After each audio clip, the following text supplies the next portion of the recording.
এরে যুবক, অন্তরটাকে বড় বানা, মানুষের বুকে লাগানোর গুণটা অর্জন কর। লাথি মারার গুণ তো মদিনার গুণ না, গালি দেওয়ার গুণ তো মদিনার নবীর গুণ না, গালি না দেওয়া মদিনার গুণ। লাথি না দিয়া বুকে লাগাবি মদিনার আদর্শ। এই জমিনে জান্নাতের টিকিট পেয়েছেন 10 জন সাহাবা। আবু বকর জান্নাতের টিকিট পেয়ে মরণ পর্যন্ত শুধু কান্নার আওয়াজ। আমি আল্লাহর আদালতে কেমনে দাঁড়াবো, কেমনে হিসাব দিব। ওমর কাঁদতেছেন, উসমান কাঁদতেছেন, ওই অন্ধকার কবরে আমি কেমনে একা থাকবো। হযরত আলী কাঁদতেছেন, রাতের গভীরে কান্নার আওয়াজ। নবী কান লাগাইয়া নজর করে দেখেন আবু বকর তাহাজ্জুদে কান্না করে। এরে পর্দার আড়ালের আম্মা জানেরা, এরে আম্মা জান, ওই জাহান্নামী নারী এমন কোন গুনাহ নাই করে নাই। রাস্তা দিয়া চলতেছেন, হঠাৎ করে নজর করে দেখে রাস্তার কিনারা একটা কুকুর পানির পিপাসায় জিহ্বা বের করে কাঁদতেছে। জাহান্নামী গুনাহগার নারীটার অন্তরে মায়া হলো, দৌড়াইয়া গেল পানি আনার জন্য, কিন্তু কোনো পাত্র নাই। ওই গুনাহগার নারীটার পায়ে ছিল চামড়ার মোজা। মোজাটা খুলে পানি নিচে, হাতের নাগালে পায় না। মাথায় ছিল ওড়না লাগানো, ওড়নার মাথা মোজার সাথে গিরা লাগাইয়া এরপরে পুপের থেকে পানি উঠাইয়া কুকুরকে পান করাইয়া দিল। সাথে সাথে গাইবি আওয়াজ, মদিনার নবী বলেন, ও সাহাবায়ে কেরাম শুনো, এত বড় গুনাহগার বান্দিটা শুধু কুকুরকে পানি পান করাইলো আমার আল্লাহর মোহব্বতের জন্য। পানিটা পান করানোর সাথে সাথে গাইবি আওয়াজ, ও জাহান্নামী গুনাহগার, তোর জীবনের সব গুনাহ মাফ করে দেওয়া হলো। আজ আমার সমাজে হাজারো মুসলমান নামাজ কায়েম করে, নামাজ পড়ে, অথচ গুনাহ ছাড়ে না। নামাজ পড়ে সুদ খায়, নামাজ পড়ে ঘুষ খায়, নামাজ পড়ে বেপরদায় চলে, আছে না নাই? অথচ আল্লাহর ওয়াদা, নিশ্চয়ই মানুষ গুনাহ থেকে বাঁচবে। কেমনে? কয় নামাজ তাকে গুনাহ থেকে বাঁচাবে। ইন্নাস সালাতা তানহা আনিল ফাহশাই ওয়াল মুনকার। কোনো সন্দেহ নাই, সমস্ত পাপের থেকে বাঁচাইয়া রাখার একমাত্র মাধ্যম হলো নামাজ। প্রশ্ন বড় জটিল। মুসলমান আর বেঈমানের ভেতরে ব্যবধান হলো নামাজ। মদিনার নবী বলেন, বাইনাল আবদি ওয়া বাইনাল কুফরি তারকুস সালাহ। মুমিন আর বেঈমানের মধ্যে ব্যবধান হলো নামাজ। বেঈমানেরা নামাজ পড়ে না, মুমিনেরা নামাজ ছাড়ে না। প্রশ্ন বড় জটিল। মুসলমান কেন নামাজ পড়ে না? নামাজিরা কেন গুনাহ ছাড়ে না? মুসলমান কেন নামাজ পড়ে না? নামাজি বান্দা কেন গুনাহ ছাড়ে না? নামাজ পড়বে, গুনাহ থেকে বাঁচবে, কিন্তু নামাজ পড়িয়া মিথ্যা কথা বলবে কেন? নব মুসলিম রহমাতুল লিল আলামিনের হাতে একজন নব মুসলিম নতুন মুসলমান হলো। নবীজি বললেন, ঈমান আনার পর প্রথম দায়িত্ব আপনার নামাজ আদায় করবেন। নব মুসলিম নামাজ আদায় করা শুরু করলো। কিছুদিন পর নবীর কাছে অভিযোগ দিলেন ভিন্ন কয়েকজন সাহাবা, পয়গম্বর, অমুক নব মুসলিম নামাজ পড়িয়া বাইরে গিয়া গুনাহ করে। নবীজির আদত, কোন অভিযোগ শুনলেই কোনো আওয়াজ দিতেন না। একবার বলার পরে, দুইবার বলার পরে, তিনবার বলার পরে নবী তার জবাব দিতেন। একবার অভিযোগ দিলেন, কোনো আওয়াজ নাই। দ্বিতীয়বার আবার অভিযোগ দিলেন, কিছুদিন পরে এবারও কোনো আওয়াজ নাই। এই মোবাইল, বরদোয়া দিব তোদের জন্য, দিলে কিন্তু সাইজ হয়ে যাবে। কারণ আমার আমিন কবুল না হইলেও এই ময়দানে বহু আমিন কবুল হনেওয়ালা লোক আছে।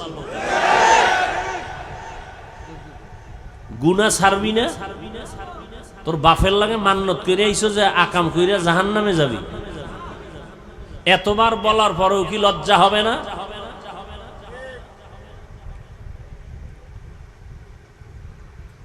ভাইরা আমার,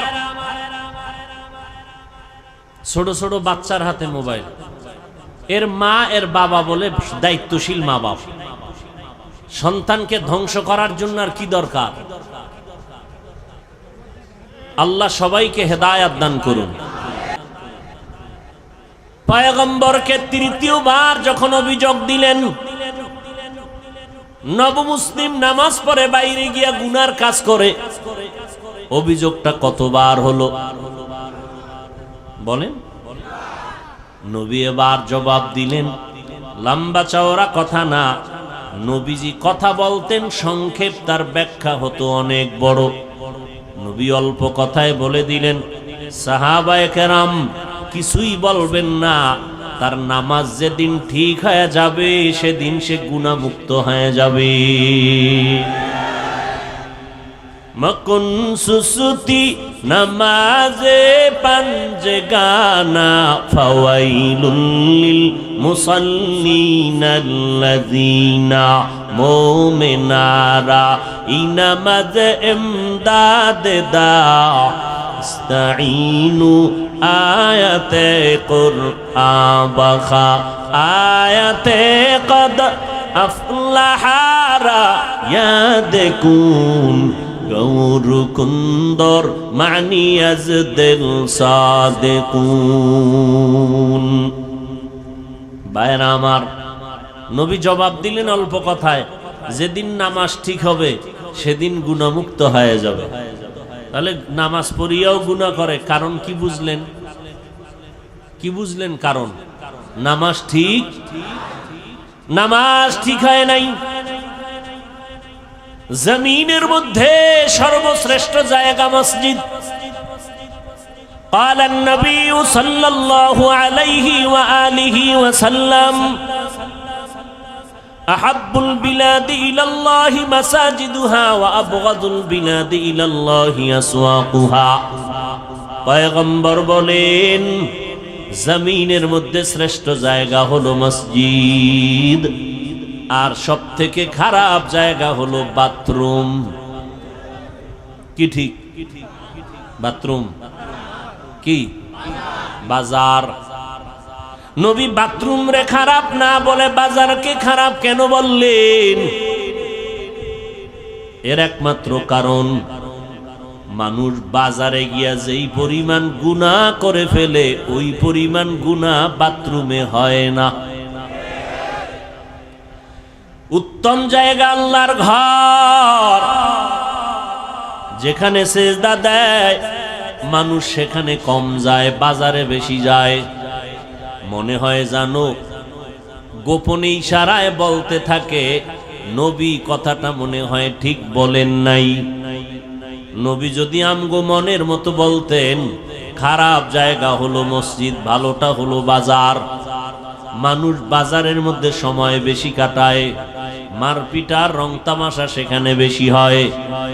এবার বলবেন বাজারে তো নবীও যাইতেন, আমরা হুজুরেরাও তো বাজারে যাই, ব্যবসা করি। আবু বকর ব্যবসা করেছেন, আমাদের মাযহাবের ইমাম আবু হানিফা রাহমাতুল্লাহ আলাইহি ব্যবসা করেছেন, বাজারে যাইতেন সব নবীরা, সব আল্লাহওয়ালারা। এরপরও কেন বাজারকে খারাপ বললেন? বাজারে যাইতে নিষেধ নাই ও বান্দা, বাজারে গিয়া গুনাহ করা তোমার জন্য নিষেধ। জরুরত সারার জন্য বাজারে যাও, আবার ব্যাক করে ঘরে যাও, ওখানে বাজে কোনো কথা যেন না হয়, কারণ ব্যবসা করা হালাল। আহাল্লাল্লাহুল বাইআ ওয়া হাররামার রিবা, ব্যবসা আল্লাহ হালাল করেছেন, সুদ আল্লাহ হারাম করে দিয়েছেন। এরে নবীর আশিক, উত্তম জায়গা আল্লাহর ঘর, কিন্তু এই জায়গায় মানুষ ঢুকতে গিয়েও কোনো আল্লাহর ভয় অন্তরে রাখে না। আল্লাহর ঘরে যারা যাবে এরা জমিনের কোনো মেহমান না, এরা আমার মালিক রব্বুল আলামিনের মেহমান। এমপি সাহেব ডাকলে মানুষ কত সুন্দর সজ্জিত হইয়া এমপি সাহেবের ডাকে সাড়া দেয়। ও মানুষ, আপন কোনো আত্মীয়র বাড়ি গেলে পুরান জামা বাদ দিয়া নতুন ড্রেস পরিয়া যায়। আমার আল্লাহর বাড়ি নামাজে যারা যাও, তোমরা গেঞ্জি পরে যাও কেন? ময়লা জামা নিয়ে যাও কেন? আল্লাহর মেহমান তো আল্লাহর ঘরে আল্লাহর সাজে সজ্জিত হয়ে যাওয়া দরকার। সেখানে গেঞ্জি পরে যায়, টুপি নাই, জুতা নাই, আবার গেঞ্জির ভিতরে কত বাঘ ভাল্লুক বানরের ছবি, আবার কত ইংরেজি লেখা আছে না নাই? এই হলো নামাজের হালাত। হ্যাঁ, সবার শেষে যায় আবার সবার আগে বের হয়।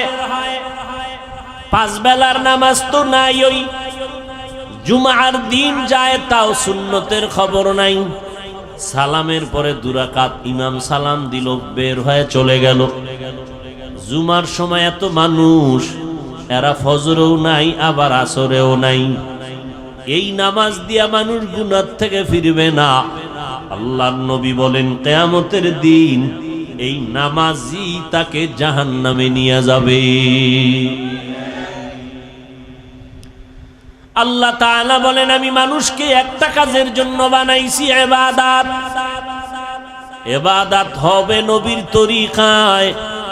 সীমানা কত দূর? বলে তোমার জিন্দেগি যেখানে যেখানে যাবে সেখানে ইবাদত। ইবাদতটা নবীর তরিকায় হবে।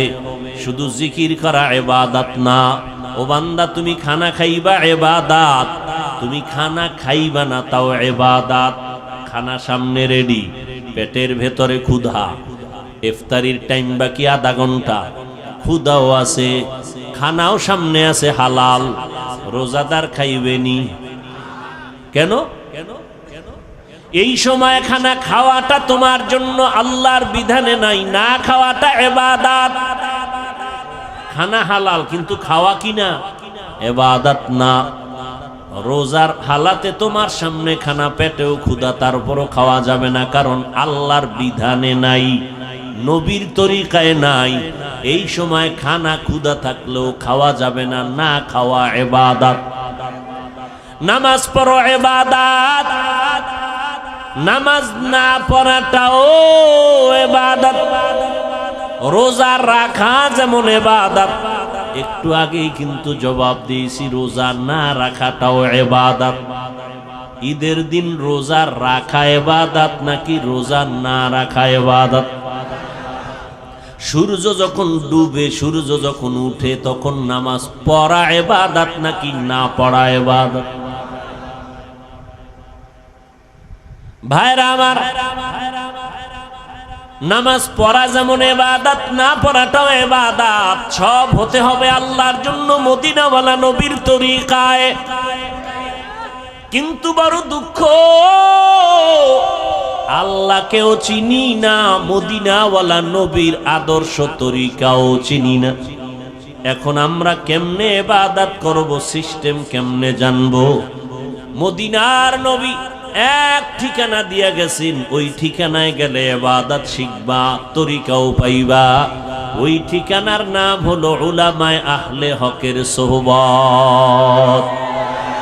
ইলমে রা'জাজু করদান বেহিসাব, খলকে রাদাদান জওয়াবে বাসওয়াব, হক না দারাত দোস্তে খলকা জারেরা, নিস্তে ই খসলত একে দিনদারেরা। আল্লাহর জন্য ইবাদত করো, অল্প হলেও নাজাতের জন্য যথেষ্ট। আল্লাহ বেশি আমলের জন্য তোমাকে টাইট করেন নাই, তাকিদ দেন নাই, বরং আল্লাহ কোরআনের এক জায়গায় বলেন আল্লাযী খালাকাল মাউতা ওয়াল হায়াতা লিয়াবলুয়াকুম আইয়ুকুম আহসানু আমালা।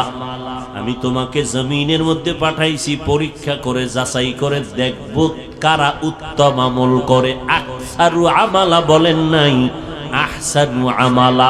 বেশি আমল আল্লাহ চান না, আল্লাহ চান অল্প আমল, তবে আমলটা হতে হবে আল্লাহর জন্য।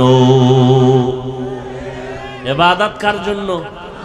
মা খালাকুতুল জিন্না ওয়াল ইনসি বাখা, জুজ ইবাদত নিস্তে মাকসুদ আজ্জাহা।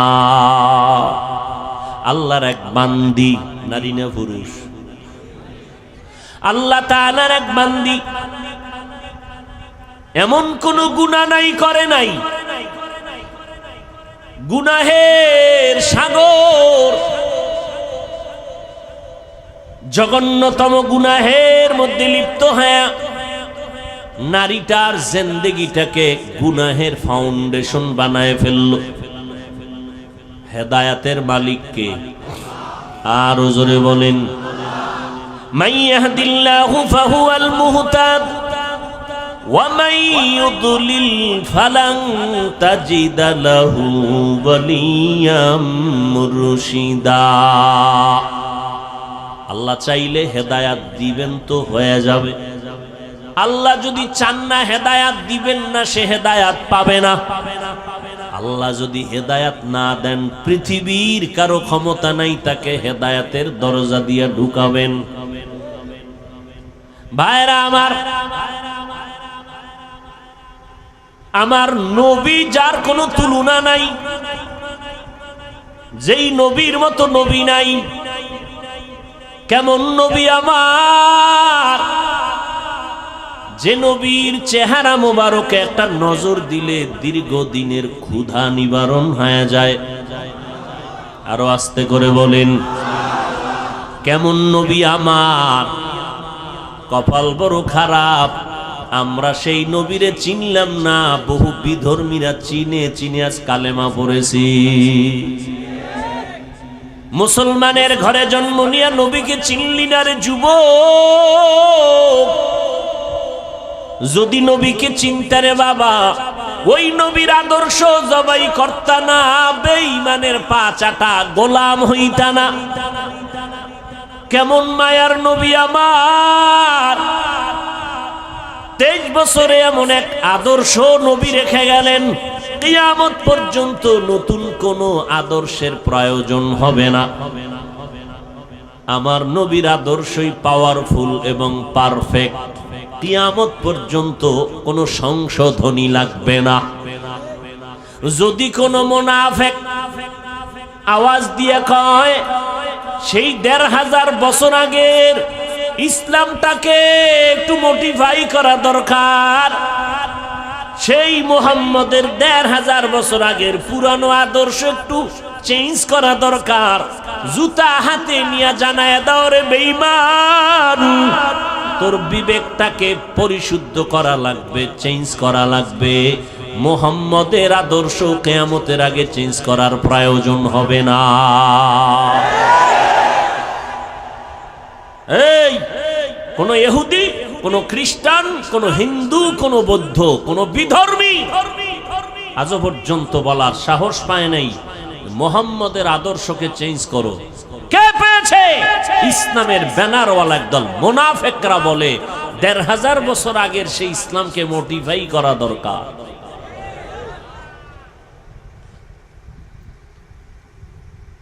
এদের থেকে খুব সাবধান। ওই নবীর আদর্শ এত পাওয়ারফুল এবং পারফেক্ট, 1500 বছর পর আজও সেই নবীর আদর্শের কারণে এত গরমের মধ্যেও হাজার হাজার মানুষ বসে আছেন। টাকার লোভ নাই, খাওয়ানোর কোনো ফিকির নাই, বসার জায়গাও ভালো না। কোন এমপি সাহেব এতগুলো মানুষ যদি এক জায়গায় বসায় রাখতে চাইতেন, আসা যাওয়ার অগ্রিম গাড়ি ভাড়া দিতে হতো, ঠিক নেই? বসার জন্য ভিআইপি ব্যবস্থাপনা, এরপরে ফাঁকে ফাঁকে নাস্তা, না হয় চেয়ারের বাড়ি, এরপরে নিয়ন্ত্রণের জন্য কত আইন শৃঙ্খলা বাহিনী। কিন্তু তাকাইয়া দেখো এতগুলো মানুষ এখানে বসছে, আসা যাওয়ার ভাড়া দেওয়া হয়েছে, বরং ফাঁকে দিয়া কিছু টাকা রেখেও দিল দ্বীনের নিসবতে দান হিসাবে। অনেক আবেগওয়ালা মুমিন পুরা টাকা দিয়া দিয়েছে দ্বীনের জন্য, প্রয়োজনে হেঁটে হেঁটে ঘরে যাবে। বসার ভিআইপি ব্যবস্থা, কথা বলেন না কেন? অনেকে দাঁড়ানো, বসার কোনো জায়গা নাই। কে ধনী, কে গরিব, কে শিক্ষিত, কে মূর্খ, কোনো ভেদাভেদ নাই। ফাঁকে ফাঁকে কোনো পানীয় নাস্তার আয়োজন, নিয়ন্ত্রণের জন্য কোনো আইন শৃঙ্খলা বাহিনী। এতগুলো মানুষ র্যাব, আর্মি, পুলিশ, বিডিআর দিয়াও নিয়ন্ত্রণে রাখা যায় না। আর এতগুলো মানুষ, বসার কাইফিয়াত নাই, জায়গা সুন্দর না, খানারও আয়োজন নাই, টাকারও কোনো ব্যবস্থা নাই, যাবে কেমনে ঘরে তারও কোনো চিন্তা নাই, চুপচাপ বসে আছে। একটু চিন্তা করা দরকার, এটাকে কেউ না কেউ পেছন থেকে নিয়ন্ত্রণ না করলে তো হয় না। যিনি কুদরতের দ্বারা নিয়ন্ত্রণ করেন তিনি আমার আল্লাহ। ওই আল্লাহকে এখনো চিনো না রে যুবক? কই আজকে এত দুশ্মন সারা দুনিয়া জুড়ে?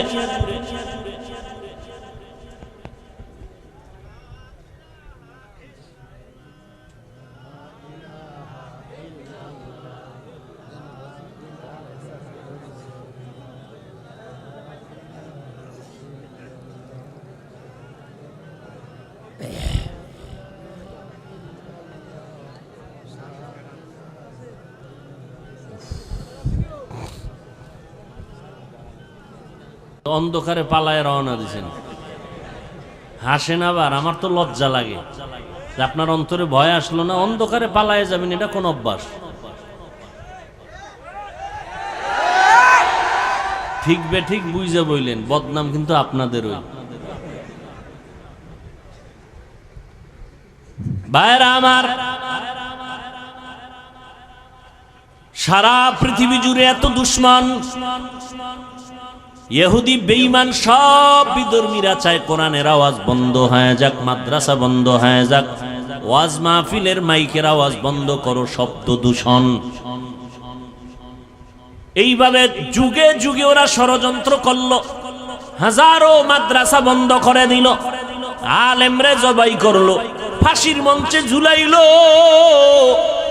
এখনো অপচেষ্টা কম করে না কোরআনের আওয়াজ বন্ধ করার জন্য। অথচ আমরা তাদের বিরোধী শক্তি না, আমরা বিরুদ্ধে বলি না। এতক্ষণ বয়ান করলাম, আরো করি, করতেছি, করব। কই হিন্দুদের বিরুদ্ধে বলি নাই, খ্রিস্টানের বিরুদ্ধে বলি নাই, ইহুদির বিরুদ্ধে বলি নাই, বৌদ্ধদের বিরুদ্ধে বলি নাই। এমন কি আমাদের ভেতরগত মুসলমানের ভেতরে কত দল আর কত মত। পাঁচকল্লি টুপি মাথায় দিয়ে বয়ান করতেছি, কোনদিন ভিন্ন টুপিওয়ালার বিরুদ্ধে বলি নাই। অথচ তাদের কাছে একটু জিজ্ঞাসা করতে মনে চায়, তুমি আমার সাদা টুপির বিরোধিতা কেন করো? কওমি মাদ্রাসায় লেখাপড়া করলাম, আজ পর্যন্ত আলিয়ার বিরুদ্ধে বলি নাই, স্কুল কলেজের বিরুদ্ধে বলি নাই। তাদেরকে জিজ্ঞাসা করতে মনে চায়, হযরতেরা আপনারা কওমির বিরোধিতা কেন করেন? তাবলীগের সমর্থন করি, কোনদিন তাবলীগ যারা করে না গালি দেই না, হিংসা করি না, দেখলে সালাম দেওয়ার চেষ্টা করি। জিজ্ঞাসা করতে মনে চায়, আপনি কেন তাবলীগের বিরোধিতা করেন? ইয়া নবী সালামু আলাইকা বলিয়া যারা দাঁড়াইয়া নবীর টান দিয়া মদিনার থেকে নিজের বুকের সাথে নিয়ে আসেন স্টেজে, আমরা গালিও দেই না, হিংসাও করি না, দেখলে সালাম দেই। কিন্তু জিজ্ঞাসা করতে মনে চায়, আমরা যারা ইয়া নবী সালামু আলাইকা বলি না, আপনাকেও খারাপ জানি না, আপনি কেন আমাকে খারাপ জানেন? এত বয়ান করি, একটা ইচ্ছা করে কাউকে আঘাত করার মূলক কোনো কথা বলি না। দুই একটা কথা যদি অনিচ্ছায় হয়ে যায়, আল্লাহর কাছে বারবার ক্ষমা চাই। বয়ানের শেষে মোনাজাতে তওবা করি, ক্ষমা চাই। কারণ যে যেই লাইনেই হই না কেন, এখানে কত লাইনের মানুষ, কেউ সাদা টুপি, কেউ কালো টুপি, কেউ বসে নবীরে সালাম দেয়, দরুদ পড়ে, কেউ দাঁড়ানো, কেউ কওমি, কেউ আলিয়া, কেউ চরমনাই, কেউ তাবলিগ, আছে না? কিন্তু আমাদের দিলের তামান্না এবং অন্তর বড়, আমরা সব কথার একটা কথা দিয়ে দিলটারে সান্ত্বনা দেই। কে চরমনাই, কে উজানি, কে বাহাদুরপুর, কে নানুপুর, কে তাবলিগ, কে কোন দলের মানুষ, কে কোন টুপি পরে জানার দরকার পড়ে না।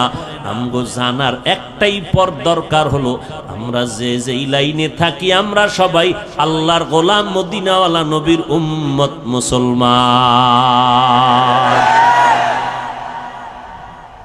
কি অন্তরে জায়গা দিতে মন চায় না? না, কি পরিমাণ অন্তর লইয়া ঘুরেন যে আমগো মতো বান্দারে দেখলেই চান্দি গরম। কি অন্তর এত ছোট কেন? পুঁটি মাছ খান না? বড় মাছ খাবেন, মাছের মাথা খাবেন, দিল বড় হবে। আমি পাঁচকল্লি মাথায় দিয়ে আপনাকে তো গালি দিই না, আপনার গালি কেন? ও গালি দেওয়া সুন্নত না? কি আপনার পীর সাহেবের সুন্নত না মদিনার সুন্নত? এরে যুবক, অন্তরটাকে বড় বানা, মানুষের বুকে লাগানোর গুণটা অর্জন কর। লাথি মারার গুণ তো মদিনার গুণ না, গালি দেওয়ার গুণ তো মদিনার নবীর গুণ না, গালি না দেওয়া মদিনার গুণ। লাথি না দিয়া বুকে লাগাবি মদিনার আদর্শ। যদি বান্দার দিলটা নরম থাকে, আলহামদুলিল্লাহ, গরম থাকলে বেশি বেশি রোজা রাখো, মদিনার নবীর উপরে দরুদ পড়ো, দিল ঠান্ডা হয়ে যাবে। দরুদ পড়লে কি জেলাভি লাগবে? এটা কোন কথা? হাঁটতে, চলতে, উঠতে, বসতে সব সময় নবীর দরুদ পড়ো। দরুদ কম হবে না বেশি? দরুদ পড়লে কি দাঁড়াইতে হইব?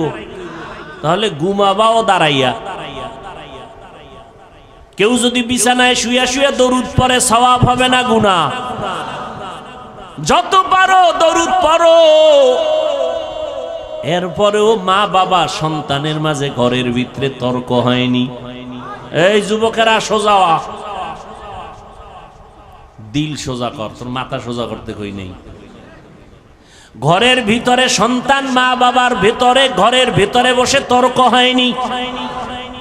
তর্ক হইলে কি সন্তানেরা ফেসবুকে লেখে বাবার বিরুদ্ধে, মায়ের বিরুদ্ধে, মাইক লাগায়। তা চারদিকে দুশ্মন আর দুশ্মন, ক্যামেরা ফিট করা সাংবাদিক, গোপন হলুদ সাংবাদিক, দোষ পাইলে তিলেরে তাল বানাবে। আমরা বিতর্গত যদি টুকটাক দ্বন্দ্ব হয়, এটা ফেসবুকে লেখো কেন? ও, তোমার লজ্জা নাই, এই কারণে।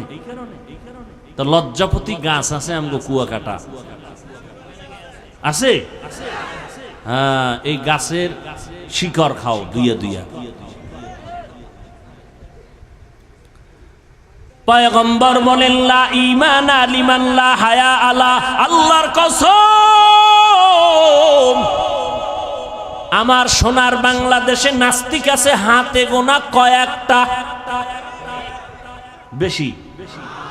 মাদ্রাসা কম। পীর মুরিদি, মুসলমান, মসজিদ, আলেম ওলামা, ছাত্র। আমাদের সামনে কথা বলতে হলে তো অনুমতি নেওয়া দরকার ছিল, কথা ঠিক না? আমরা কেন দুর্বল? একমাত্র কারণ আমাদের ভেতরে একতাবদ্ধতা নাই। এটাই ইহুদির চূড়ান্ত slogan, divided and rule policy. একটা জাতিকে ধ্বংস করে দেওয়ার জন্য দলে দলে বিভক্ত করে দাও। আর না, আজকে আমরা যদি আল্লাহর গোলাম, রসুলের উম্মত, মদিনার নবীর আশেক মুসলমান হিসাবে এক ব্যানারে থাকতাম, এই সোনার বাংলায় টুপিওয়ালাদের সামনে কথা বলতে হলে অনুমতি নিতে হতো। কিন্তু টুপিওয়ালার বিরোধিতা হিন্দু করবে কখন? তুমিই তো করতেছো। ইমামের পিছনে নামাজ পড়া বাইরে গিয়া ইমামের বিরোধিতা করে, এরকম মুসলমান আশেক নাই? কিতনা বড় নিমক হারাম। আবার বাবায় মরলে কয়, হুজুর আইয়েন একটু দোয়া পড়েন, আছে না নাই? আল্লাহ হেদায়েত দান করেন। ও যুবক, তুমিও মুসলমান, আমিও মুসলমান, তোমার আল্লাহ আমার আল্লাহ আলাদা না এক? তোমার নবী আমার নবী এক, তোমার কোরআন আমার কোরআন এক, তোমার কাবা আমার কাবা এক, তোমার ধর্ম আমার ধর্ম এক। তুমি আমি দুনিয়াতে আসছি এক, নাকি লঙ্গি ভরে আসছো? বিদায় বেলাও সিস্টেম হবে এক। কাফন হবে কয়টা? কথা কয় না। কালার হবে আলাদা। তাবলিগলাদের কাফনের কালার আলাদা। এই দেশে নামদারি সুন্নি যারা, তাদের কাফনের কালার হবে আলাদা, কালো। কাফনের সংখ্যা 3টে, কালারও সবার এক। কে তাবলিগ, কে চরমনাই, কে ওয়াহাবি, কে সুন্নি, কে কওমি, কে আলিয়া, কে আওয়ামী লীগ, কে বিএমপি, কে এমপি, কে মন্ত্রী, কে ধনী, কে গরিব, কে মাওলানা, কে মুফতি, কে বক্তা, কে শ্রোতা। কাফনের ভিতরে যেদিন ঢুকবি সেদিন দেখবি বাহাদুরি আর সে। কাফনের উপরে লেখা থাকবে পিসা হুজুরের লাশ। হ্যাঁ, শেষ বাহাদুরি, সব শেষ। কাফনে ঢুকছো, কার লাশটা ফকিন্নির, কারটা ধনির, কোনো লেখা আছে? এবার কবরের সাইজও হবে এক। কবরের মধ্যে রেখে মাটি পাড়াইয়া দিবে, শুধু পীর সাহেবের সাথে একটা মাইক লাগানো থাকবে, টেলিফোনের যোগাযোগ করবে। কবরের ভিতরে একটা ব্লুটুথ সিস্টেমের মেশিন থাকবে যোগাযোগের জন্য। হ্যাঁ, সব কবরের সাইজও সমান। মাটি দিয়া যখন সবাই বিদায় হবে, 2জন ফেরেশতা সবার কবরে আসবে। পীর সাহেবের যেই প্রশ্ন করবে, মুরিদেরও সেই একই প্রশ্ন করবে। হিন্দু বৌদ্ধ খ্রিস্টান সবার বেলায় প্রশ্ন 3টা, সব একই প্রশ্ন, কমন প্রশ্ন। রবের পরিচয় দাও, ধর্মের পরিচয় দাও, রাহমাতুল লিল আলামিনের পরিচয় দাও। তুমি কয় টাকার মালিক, কত এলেম ওয়ালা, জানার দরকার। প্রশ্ন 3টা। পরীক্ষা চলতেছে না ছেলেরা এখন? ও যুবক, দুনিয়ার পরীক্ষার প্রশ্নপত্র ফাঁস হইয়া গেলে আগুন জ্বলে সবার অন্তরে। প্রশ্নপত্র ফাঁস হয়ে গেল, পরীক্ষার মান দুর্বল হয়ে গেছে। আমার মাওলার সিস্টেমটা কি তাকায় দেখ রে যুবক। আমার আল্লাহ কবরের 3টা প্রশ্ন ফাঁস করে দিলেন। 3 প্রশ্ন সবাই জানায় দিলেন, আল্লাহ জানায় দিলেন। ও হিন্দু, তোমারও 3 প্রশ্ন, মুসলমান তোমারও 3 প্রশ্ন, প্রশ্ন 3টাই সমান। জানাইয়া দেওয়ার পরেও যদি কবরে গিয়া জবাব দিতে না পারো, একটু চিন্তা কর ফিডার ওজনটা কত কঠিন। প্রশ্নপত্র ফাঁস করার পরেও যদি জবাব দিতে না পারো, জবাব কে দিতে পারবে? যে পারবে সে জান্নাত পেবে, যে পারবে না সে পাবে না। কে পারবে? আমি হুজুর। কোনো গ্যারান্টি নাই, কারণ এই জমিনে জান্নাতের টিকিট পেয়েছেন 10 জন সাহাবা। আবু বকর জান্নাতের টিকিট পেয়ে মরণ পর্যন্ত শুধু কান্নার আওয়াজ। আমি আল্লাহর আদালতে কেমনে দাঁড়াবো, কেমনে হিসাব দিব। ওমর কাঁদতেছেন, উসমান কাঁদতেছেন। ওই অন্ধকার কবরে আমি কেমনে একা থাকবো। হযরত আলী কাঁদতেছেন, অথচ তাদের নামে জান্নাতের টিকিট রেডি। কয়জন? এই জোরে কও যুবকেরা। রাতের গভীরে কান্নার আওয়াজ, নবী কান লাগাইয়া নজর করে দেখেন আবু বকর তাহাজ্জুদে কান্না করে। জান্নাতের টিকিট পেয়ে যদি কাঁদেন, তো আপনার আমার উপায় কি? ও বাহাদুরেরা, এরে পর্দার আড়ালের আম্মা জানেরা আসেনি? এরে আম্মা জান, ওই জাহান্নামী নারী এমন কোন গুনাহ নাই, করে নাই। রাস্তা দিয়া চলতেছেন, হঠাৎ করে নজর করে দেখে রাস্তার কিনারা একটা কুকুর পানির পিপাসায় জিহ্বা বের করে কাঁদতেছে। জাহান্নামী গুনাহগার নারীটার অন্তরে মায়া হলো, দৌড়াইয়া গেল পানি আনার জন্য, কিন্তু কোনো পাত্র নাই। ওই গুনাহগার নারীটার পায়ে ছিল চামড়ার মোজা, মোজাটা খুলে পানি নিচে, হাতের নাগালে পায় না, মাথায় ছিল ওড়না লাগানো, ওড়নার মাথা মুজার সাথে গিরা লাগাইয়া এরপরে পুপের থেকে পানি উঠাইয়া কুকুরকে পান করাইয়া দিল। সাথে সাথে গাইবি আওয়াজ, মদিনার নবী বলেন, ও সাহাবায়ে কেরাম শুনো, এত বড় গুনাহগার বান্দিটা শুধু কুকুরকে পানি পান করাইলো আমার আল্লাহর মোহাব্বতের জন্য। পানিটা পান করানোর সাথে সাথে গাইবি আওয়াজ, ও জাহান্নামী গুনাহগার, তোর জীবনের সব গুনাহ মাফ করে দেওয়া হলো। এই জন্য কোন ছোট নেক আমলকে ছোট মনে করে ছেড়ে দিবেন না, কারণ একটা ছোট আমল যদি আল্লাহ কবুল করে দেয় এটাই আপনার জন্য বড় পাওয়া। আবার ছোট গুনাহকে গুনাহ মনে করে করবেন না, কারণ একটা ছোট গুনাহে যদি আল্লাহ ধইরা ফেলায় আপনার জীবন শেষ। আল্লাহর আর একজন বান্দি জীবনভর নেক আমল করেছে, আগের বান্দি জীবনভর গুনাহ করছে, আর এই বান্দি জীবনভর নেক আমল করেছে। মরণের আগে সামান্য একটা অপরাধ করলো, আল্লাহর ভিন্ন একটা মাখলুক একটা বিড়ালকে ঘরের মধ্যে বাইন্দা খাঁচায় আটকায়া দিছে, নিজেও খানা দেয় না, বিড়ালটা বাইরে গিয়ে খাবে সেই সুযোগও মহিলাটি দেয় নাই। বিড়ালটা খাঁচায় বসে ধুকে ধুকে না খেয়ে মরে গেল। মদিনার নবী বলেন, ও সাহাবায়ে কেরাম, মহিলার জীবনের এত নেক আমল এই সামান্য একটু অন্যায়ের কারণে আল্লাহ সব আমল বরবাদ করে মহিলাকে জাহান্নামী বানায়া দিছে। একটা বিড়ালকে কষ্ট দিলে যদি এই অবস্থা হয়, ও মানুষ, তুমি মানুষ হইয়া মানুষকে কিভাবে কষ্ট দাও?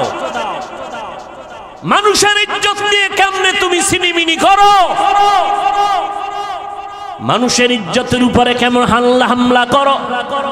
আমার আল্লাহ তো বিচারক আছে, তোমার এত পেরেশানি কেন? সাধারণ মানুষের ইজ্জত নষ্ট করো, সেখানেও কিছুটা চিন্তা করার সুযোগ আছে, কিন্তু আলেমের ইজ্জত নিয়ে যদি টানাটানি করো তোমার উপায় কি হবে রে বাবা?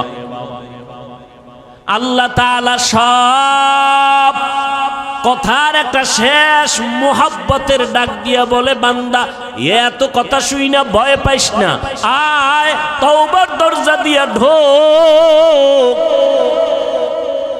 70 বছর পর্যন্ত যদি গুনাহ করো, তওবার মতো যদি একটু তওবা করে চোখের পানি ছেড়ে দাও, আমি তোর 70 বছরের গুনাহ একটা সেকেন্ডে মাফ করে তোরে পবিত্র বানায় দিব।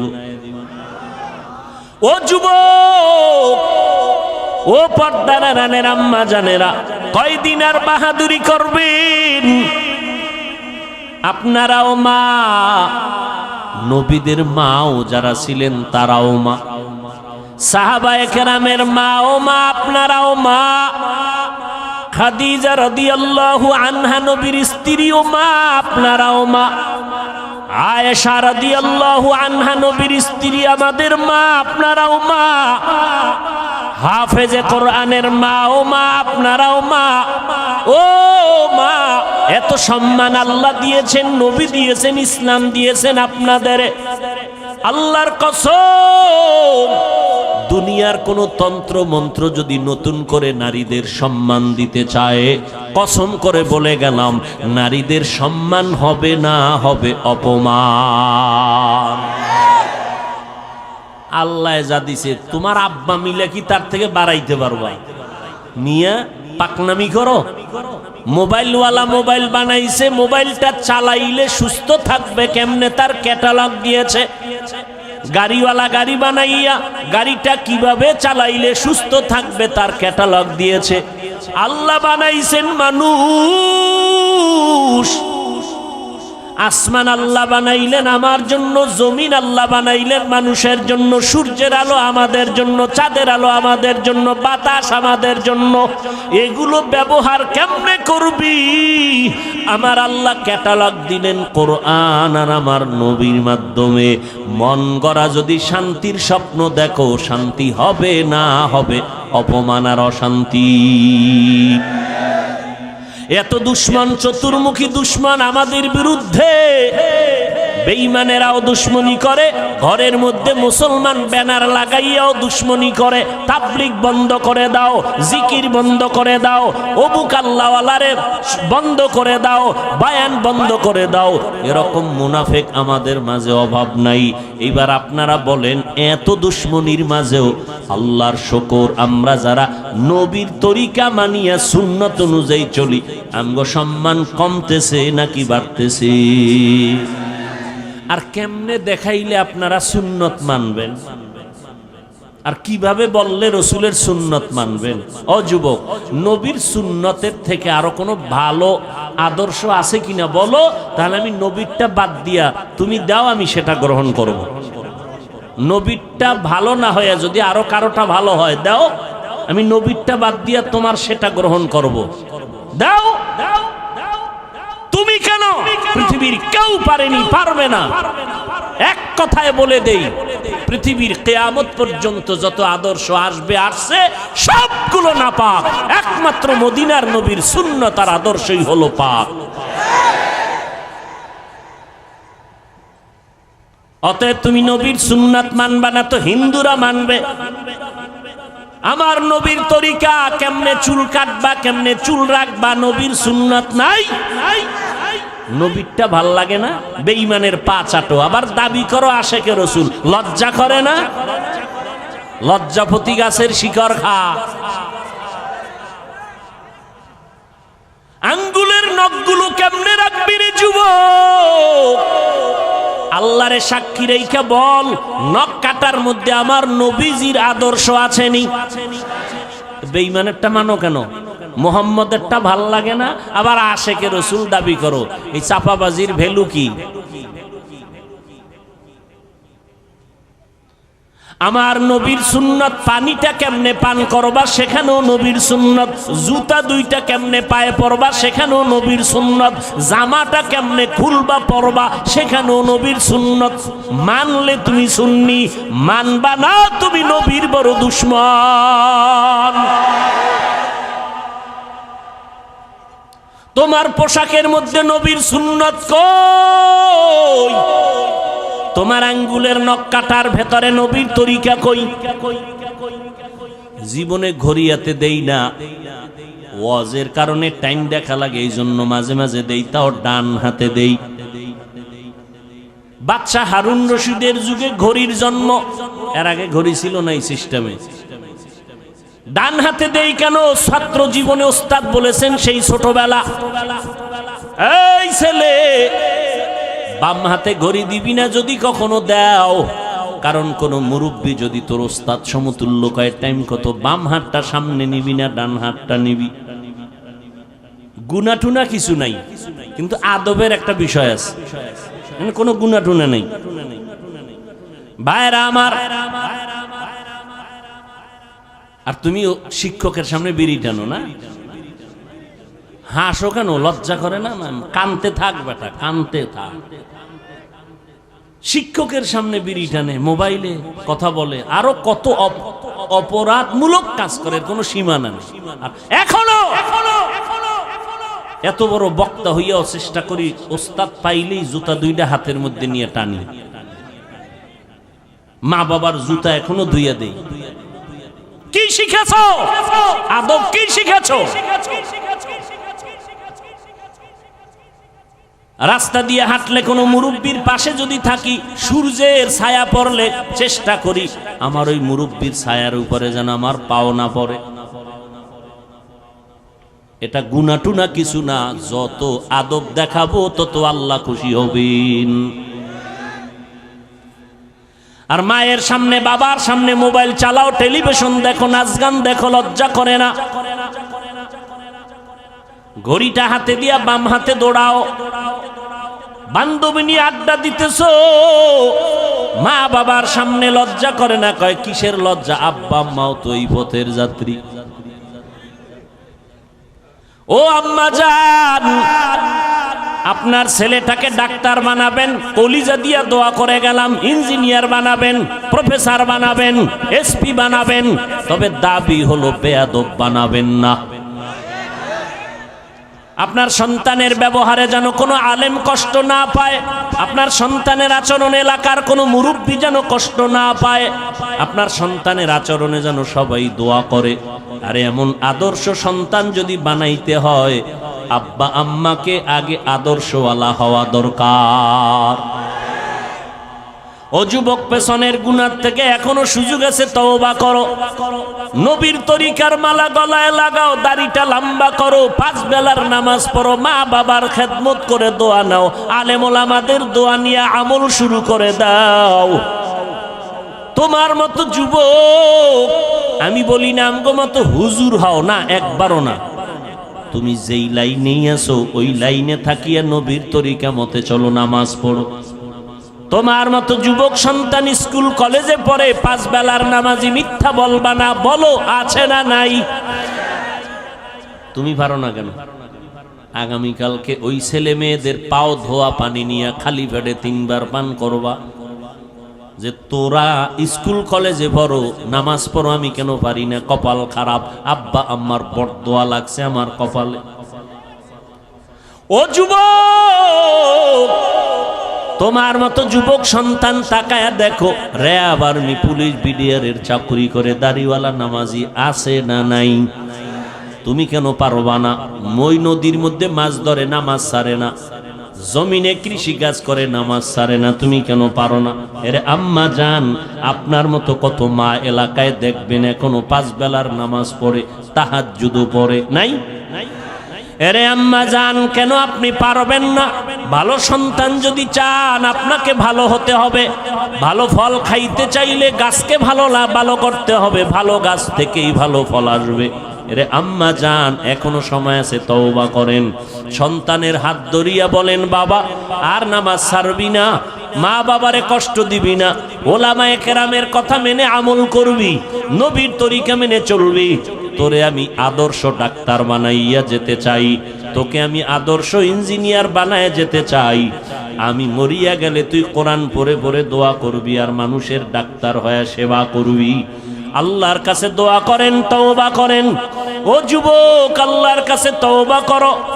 গুনাহের কথা স্মরণ করে আমার আল্লাহকে যদি বলতে পারো, আল্লাহ হায়াতের মালিক তুমি, ইজ্জতের মালিক তুমি, মৌতের মালিক তুমি, আজকে থেকে তওবার নিয়ত করে ফেললাম, নবীর সুন্নতের বাহিরে চলবো না, হারাম খাবো না, দাড়ি কাটবো না, মা বাবাকে কষ্ট দিব না, নবীর তরিকার বাহিরে চলবো না, ওলামায়ে কেরামের সুন্দর পরামর্শ নিয়ে আমল করব, 5 বেলার নামাজ ঠিক মতো আদায় করব, যত কষ্টই হোক না কেন আর নামাজ বন্ধ করব না। মোবাইলের গুনাহের থেকে নিজেকে বাঁচাইয়া রাখার চেষ্টা করব। তওবা করার মতো যদি খাঁটি অন্তরে নিয়ত থাকে, আমার আল্লাহ তওবার দরজা দিয়া ডাকতেছেন, বান্দা চোখের পানি ছেড়ে তওবা করো, আমি জীবনের সব গুনাহ মাফ করে দিব। তওবার যদি নিয়ত অন্তরে থাকে, তবে এটাও সত্য কথা, 13টা বছর নবীকে দেখলো, চেহারা দেখলো, বয়ান শুনলো, কালেমা পড়ে না আবু জাহাল। আর ওমরের মতো বান্দা নবীর গর্দান কাটার জন্য আসিয়া কালেমা পড়ে মুসলমান হয়ে গেল। এই জমিনেও কিছু মানুষ এমন থাকবে, কাট্টাস পাথরওয়ালা অন্তর নিয়ে ওয়াজে বৈশা কান্না করে বিদায় হয়ে তওবা করে যাবে, আর নামাজ ছাড়বে না। আবার ওই আবু জাহালের মতো পাথরওয়ালা অন্তর, হাজারো বয়ান শোনার পরেও সে কখনো তওবার নিয়ত করবে না। মন শয়তানের ধোকায় পড়ে বলবে, এত ইবাদত করে কি লাভ, এত সুন্নাত মানিয়া কি লাভ, কপাল পোড়া হইয়া আবার ওয়াজের প্যান্ডেল থেকে বিদায় হবে। তবে যাদের অন্তর তৈরি হয়ে গেছে তওবা করার জন্য, গলায় ছুরি আসলে মরে যাবে আর নামাজ ছাড়বো না, বেপরদায় চলবো না, দাড়ি কাটবো না, মা বাবারে কষ্ট দিব না, নবীর তরিকার বাহিরে চলবো না, ওলামায়ে আহলে হকের পরামর্শ নিয়ে চলবো। তওবা করার মতো যদি কারো নিয়ত হয়, খাঁটি তওবার নিয়তে 2টো হাত আমার আল্লাহকে দেখাইয়া দাও। আয় আল্লাহ হাতগুলো কবুল করে নেন, তওবা কবুল করে নেন, তওবার উপরে মজবুত হইয়া চলার মতো তৌফিক দান করেন। আমিন। আলহামদুলিল্লাহি রাব্বিল আলামিন।